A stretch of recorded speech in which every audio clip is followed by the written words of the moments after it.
havia brechas nenhumas entre os valores transmitidos em casa e a formação transmitida em casa e os valores e a formação transmitida quer no colégio, quer no liceu. Isto é, no colégio particular e no liceu público. No colégio das freiras, isto é, até à 4ª classe, a preparação era para o modelo tradicional de mulher. Assim, embora seja doutorada, também aprendi a ser dona de casa, contudo sem demasiada insistência.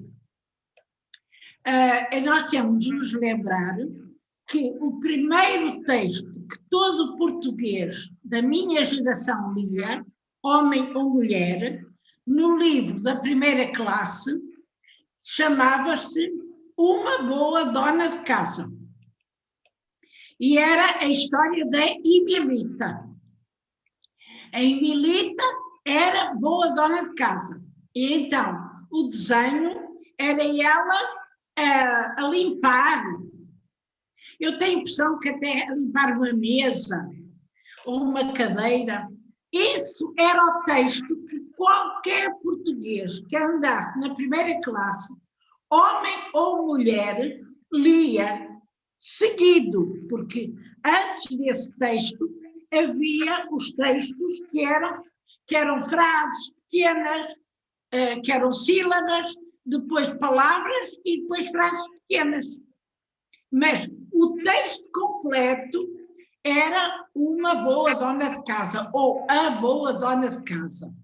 Isso é fácil de reconstituir nos livros que foram republicados no 25 de Abril, depois de 25 de Abril, dos livros únicos.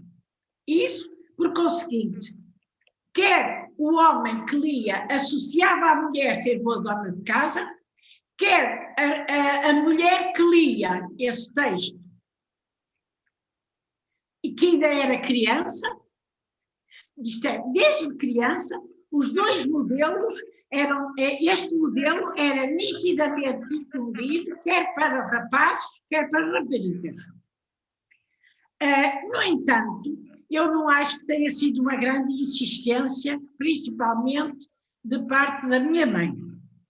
Sei bordar, nunca fiz rendas, faço malha com 1 e 2 agulhas, prego botões e sei casear. Sei casear é uma coisa já que é fazer as casas para os botões. Isso já é uma coisa mais esmerada. Mas nunca aprendi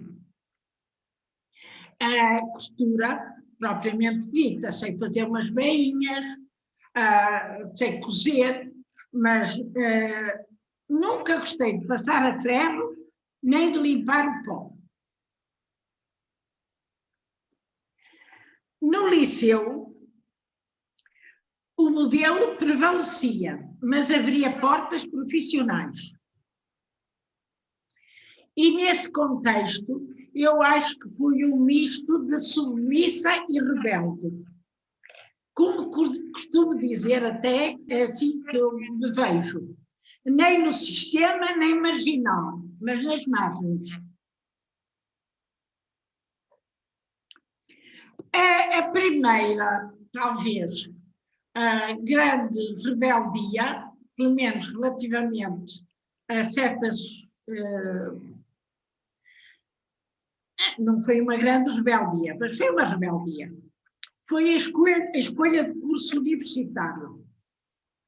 O meu pai insistia no seguinte: achava que as mulheres deviam ter uma autonomia económica, por conseguinte, era importante terem um curso superior, uma profissão, e nisso nós não fomos minimamente diferenciadas do meu irmão.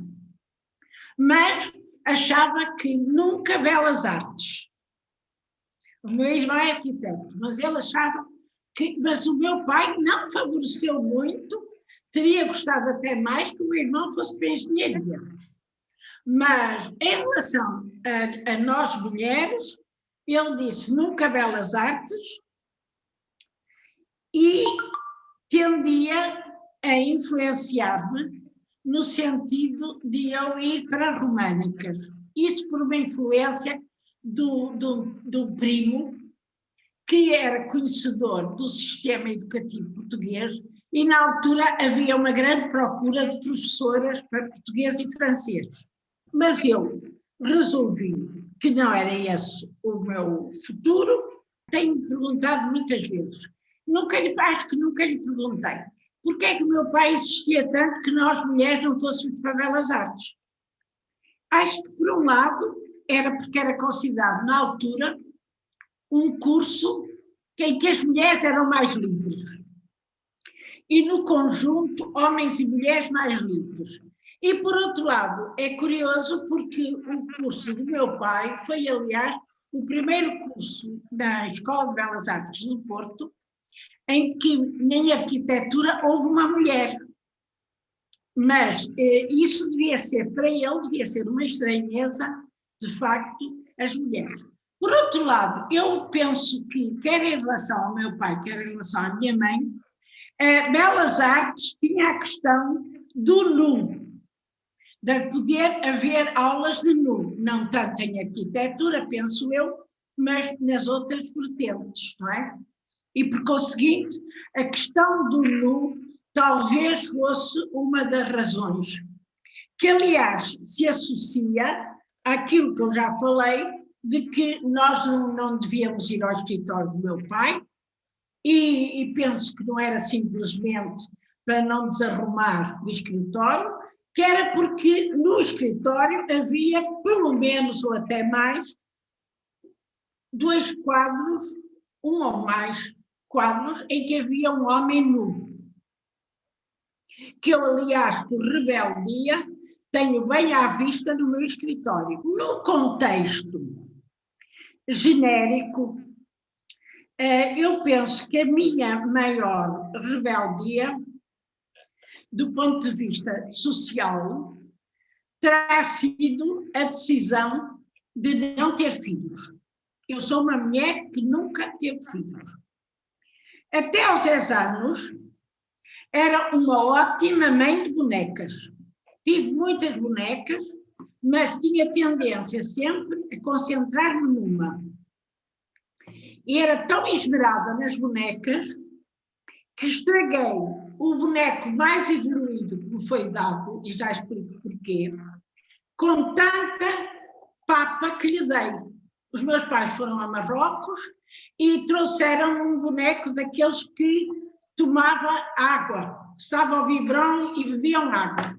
E eu achava que a água não era suficiente, então punha farinha na água e o boneco acabou por se estragar com a farinha azedada. Isto, levantava-me de noite para dar de comer aos bonecos, tudo. E por conseguinte, realmente, eu era uma criança que me entretinha imenso com bonecas e bonecos. Mas não era de ter muitos bonecos, eu tinha um boneco e tratava muito bem. Na adolescência, comecei a sentir-me traída por esse exagero e por verificar que isso me poderia impedir de realizar outras potencialidades. À minha volta, principalmente, porque eu já começava a ver várias mulheres que enveredavam para carreiras profissionais. E uma dessas mulheres, até, foi a Carolina Furtado Martins, que vivia mais ou menos a uns 200 metros da minha casa, e em quem eu vi pela primeira vez uma mulher com as fitas do curso de engenharia. Por outro lado, e aí é uma coisa que eu sempre eu tenho os meus absurdos, tenho as minhas contradições, mas sempre fui muito, muito renitente a aceitar as contradições e os absurdos e a falta de lógica cotidiana de muita gente. E então, o que é que acontecia? À minha volta, eu só ouvia as mães a queixar-se que os filhos davam muito trabalho, que os filhos eram uma grande canseira, que os filhos eram um problema, e depois eu dizia assim, e depois disto tudo, até acham que os filhos é o melhor, é o destino da mulher. E eu achava isso uma contradição e realmente, adolescente, comecei a sentir que isso não podia ser assim. Das duas, uma, os filhos eram ótimos, ou então não se percebia porque é que as mulheres viviam nessa contradição, pelo menos a nível do que falavam e do que diziam, do discurso. Eu penso que a maior parte das pessoas acha que eu não tive filhos porque eu quis fazer uma carreira universitária, profissional, com qualidade e com dedicação exclusiva. Não, eu considerei ser impossível ser viajante e ao mesmo tempo mãe. Eu penso que na altura, no meu contexto familiar, talvez fosse mesmo verdade. Hoje em dia penso que não há incompatibilidade, penso que hoje provavelmente tem de haver maior capacidade de harmonia, maior capacidade de articulação entre as duas vertentes, mas não considero que haja hoje incompatibilidade. Se alguém vier dizer, olha, eu gosto muito de viagens, achas que será bom eu ter filhos? Eu hoje não direi, não, isso é impossível, não, isso não acho, porque agora, acho que realmente precisa de muita habilidade. Numa pergunta que o Ricardo me fez no outro dia, que era se eu, como mulher, tinha tido problemas nas viagens. O meu inconsciente acha que não há dificuldades. Eu nunca senti, ao nível de pai, mãe e irmãos, qualquer contrariedade relativamente às viagens, sendo solteira, casada e divorciada. Sempre os meus pais acharam, eu acho que eles não diziam nada, porque eles achavam que era impossível que eu não viajasse. E por respeito à minha estrutura psíquica, isso sempre foi respeitado. Já à minha volta, eu acho que havia estranheza, por conseguinte, por ser mulher, eu encontrei estranheza nas viagens. Eu tinha uma prima que dizia assim, a Anitta, essa é uma mulher das Arábias. Ela era muito minha amiga e dizia isto até com respeito e talvez até alguma veneração, mas não deixava de dizer. Quando eu no outro dia respondi que não, era no sentido de insegurança, de eu sentir que havia perigos, que havia dificuldades até do ponto de vista, sei lá, sexual, por ser mulher e andar a viajar. Isso não senti. Agora, estranheza. Porquê? Porque neste país, historicamente, o homem é que viaja, é que parte. A colonização, as descobertas e a colonização foram feitas, pelo menos dos relatos históricos que eu conheci, por homens. As mulheres ficavam. E então, eu acho que realmente era sempre a ideia do seguinte: mulher é para ser mãe. Mãe garante a segurança. Para garantir a segurança, tem de ser sedentário. O homem, esse pode partir como navegante, pode partir como colono, pode partir como imigrante, pode partir para a guerra.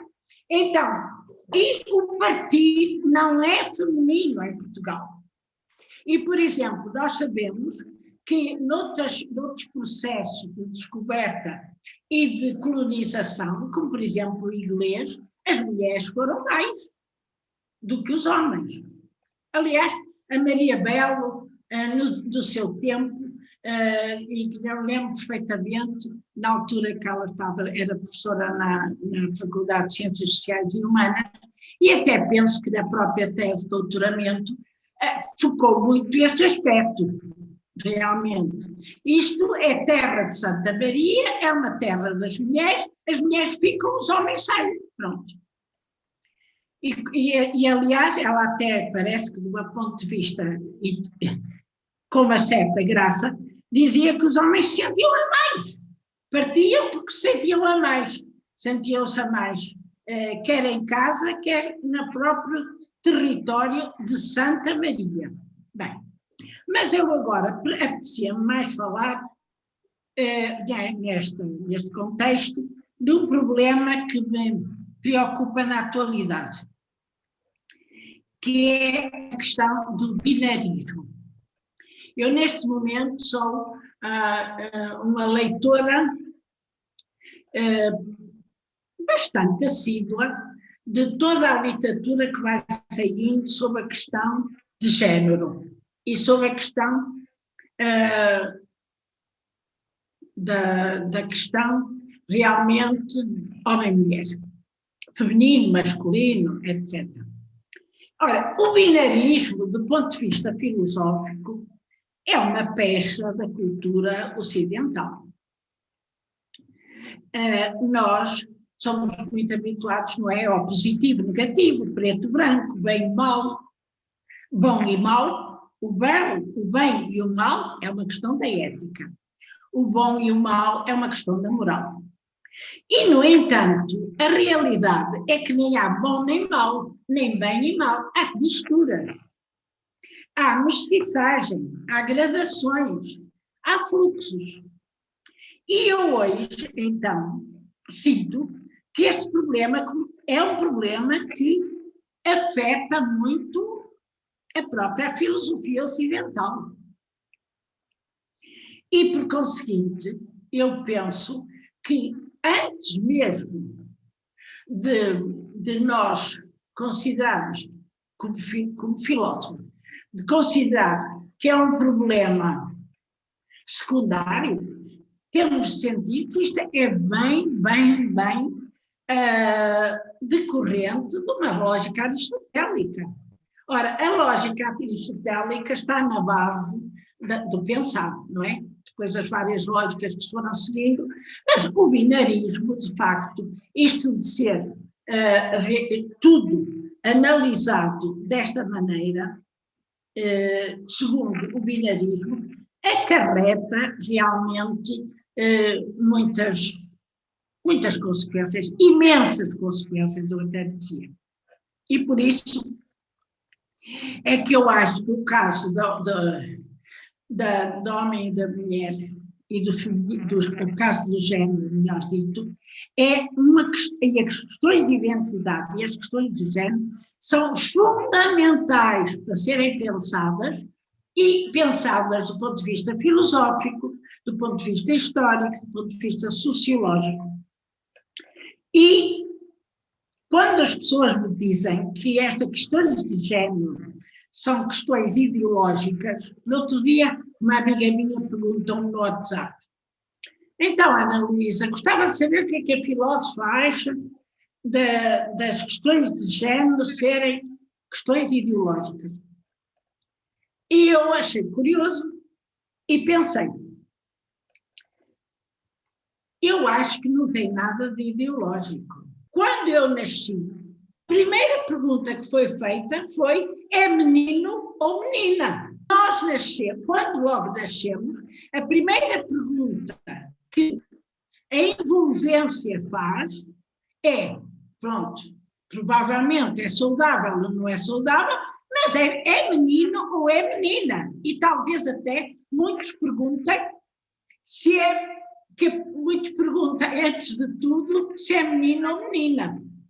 Eu, por exemplo, no meu caso, eu também tenho um lado existencial em relação a este problema, porque quando os meus pais casaram, o primeiro filho que tiveram nasceu morto, e era rapaz.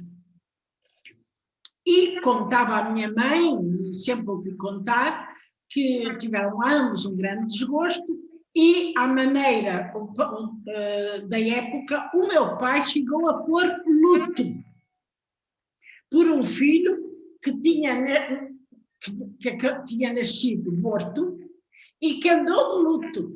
Isto, na época, as questões de luto eram questões muito sérias, e o meu pai era extremamente sensível às questões de luto, respeitar o luto, fazer luto. Então, por conseguinte, no meu caso, seguramente que depois do rapaz que morre, a que nasce, deve ter ouvido essa pergunta. É muito natural que os meus pais tenham ficado muito contentes de eu ser rapariga, mas isso nunca explorei, e penso que ficaram mesmo muitíssimo contentes. Mas, de facto, eu pelo menos tenho essa segurança, essa memória que me dá muita segurança, é eu saber que fui muitíssimo bem recebida quando nasci. Mas à minha volta, eu conheço pessoas que tiveram problemas por terem nascido mulheres ou terem nascido homens. Também há casos em que uma família que já está farta de ter homens está sempre à espera de ter uma mulher. Isso é evidente. Mas, de qualquer maneira, eu penso que nós não podemos fugir a esta questão que nos rodeia desde o nascimento. É menina ou menino? E agora, eu acho que nós levantarmos digamos assim, costuma-se dizer a tampa de Pandora, não é? E surgiram brilhantes questões. Nós estamos longe de ter, neste momento, a noção exata de quantas questões se levantam quando a gente questiona o binarismo. Porque, num certo momento, os homossexuais eram, na minha geração, os homossexuais eram uma questão. E, aliás, havia à volta das lésbicas e dos homossexuais, isto nos anos 67, eu fui para Paris em 67, havia, de facto, mesmo na sociedade portuguesa, claro que havia homossexuais e havia lésbicas, que não eram tratados como tais, havia alguns sorrisos, havia alguns que diziam, muito afeminado, e uma mulher muito masculina, mas não é longe disso. Eu nunca tinha experimentado, antes de ir para Paris, e em 67 eu tinha 24 anos, uma conversa face a face, um casal que me diz que é homossexual. Bem, por conseguinte, e não era atrasada, já tinha feito a universidade no Porto, quer dizer, eu tinha 24 anos, por conseguinte. Estas coisas. Ora, nós hoje estamos então perante grandes alterações no próprio feminismo. Nós, de tal modo que se considera que há 3 grandes vagas. A primeira vaga foi a das sufragistas, não é? Que eram as mulheres que reclamavam o direito a votar, ao sufrágio, não é?